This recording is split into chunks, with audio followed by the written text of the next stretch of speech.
जय Shri Ram. Sir, excuse me, please. Okay, sir.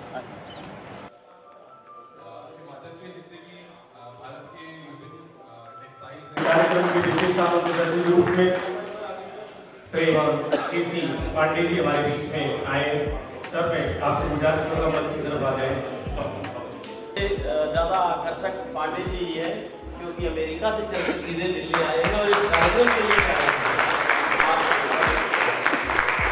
नौसेना के रिटायर्ड फौजी है, इस उम्र में भी दिखता है हमसे टाइट है और हमेशा हमें धमकाते रहते हैं ऐसे करो वैसे करो, तो उनके मार्गदर्शन में बहुत सारी चीज़ें हो जाती हैं। लेट लतीफ होता हूँ तो सही हो जाता है कई बार।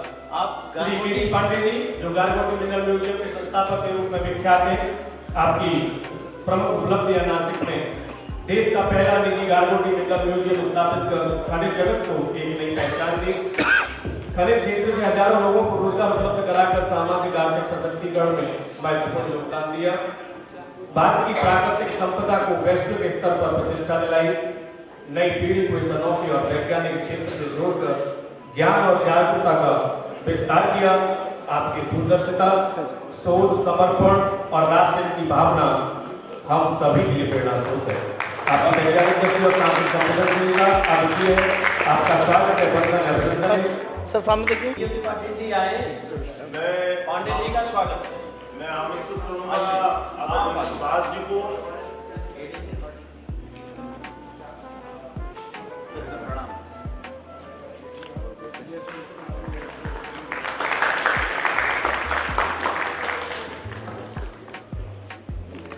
सर आप मंच पे आए, बहुत बहुत स्वागत, अभिनंदन, वंदन।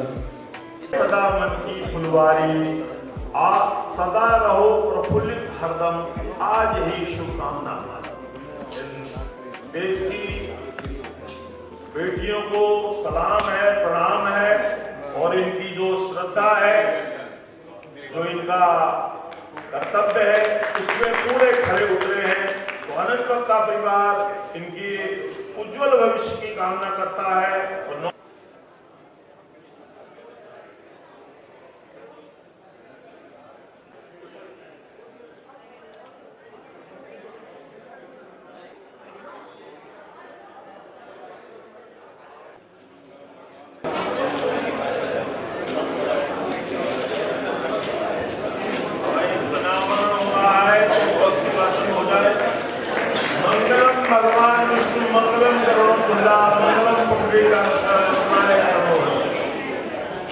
सुंदर ब्राह्मण शब्दकोश, इसका अनावरण आज के कार्यक्रम के गणमान्य अतिथियों द्वारा।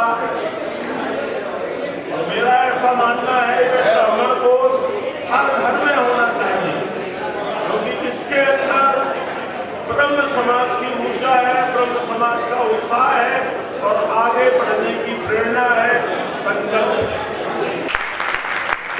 मेरा मुख्य आज इस ऑडियंस को या आप लोग की जैसे बुद्धिमान लोग बैठे यही बोलना है कि हम निगेटिव बातें ना करें। आप रोज व्हाट्सएप पर कहावत अपने लोगों को समझाते हैं जो नहीं समझ पाते। हमने कहा जब जिसको दाढ़ी मूंछ नहीं आती है तो पहले वो कोशिश करता है उसकी दाढ़ी मूंछ जमे, और जैसे ही जमेगा उसको छपटना शुरू करें तो कहाँ आएगी दाढ़ी। तो पहले आप बड़े तो हो जाओ, अपना वजन तभी फेंको आप जब बड़े हो जाओ, नहीं तो कोई मसल देगा मच्छर की तरह खत्म हो जाओगे।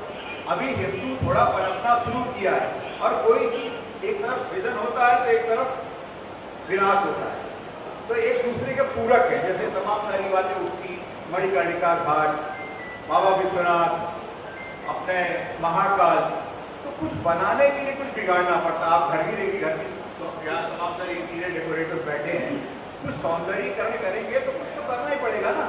तो कहते ना कि इस परिस्थिति में हिंदुत्व को मत भूलिए, हिंदुत्व रहेगा तो ब्राह्मण भी रहेगा, ब्राह्मण रहेगा तो हिंदुत्व रहेगा। तो तमाम सारे प्रहार आज की संस्कृति से शुरू से हुए हैं।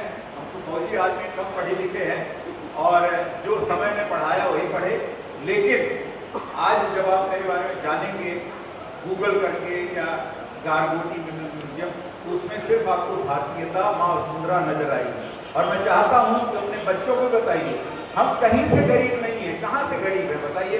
हम कंकड़ पत्थर बेच के रॉल्स रॉयस से चलते, मेरे बाद इन्होंने रॉल्स रॉयस ली। उत्तर महाराष्ट्र की पहली रॉल्स रॉयस में बैठे हैं आज के 12 साल पहले। तो मेरा कहने का तो गरीबी की कहाँ से गरीब है। इसको सोने की चिड़िया भारत माता को कहते थे, आज भी है। मैं कई बार नेताओं से झगड़ा कर लिया हूं, इसलिए भारत में गरीब देश है। अरे तू गरीब होगा, भारत कहाँ गरीब है। हमारी जमीन आज भी सोने की चिड़िया है। हम कुपूत हो सकते हैं मगर मार नहीं हो सकते। आप कहीं से गरीब नहीं है ना, भारत गरीब है। आज मैं मोदी का प्रशंसक तो नहीं हूं, लेकिन कुछ बातों में भी अमेरिका से आ रहा हूं 1.5 महीना गुजार करके। टैरिफ में दुनिया घुस गई, लेकिन जितना भी ब्रेव फ्रंट माननीय मोदी जी रख पाए वो रखे। बाकी राजनीति इतनी गहरी आजकल की होगी, हमारे आप का विषय ही नहीं करा जब तक आप राजनीति में नीचे नहीं उतरे।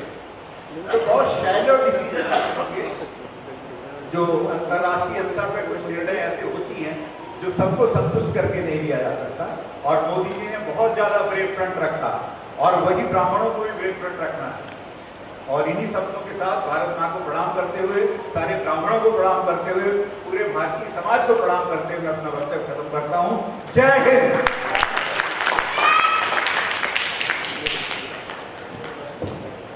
बहुत अच्छा उद्बोधन, हवा तो भर दिया पांडे जी, लेकिन बाल सही नहीं है, लीक हो ही जाएगा।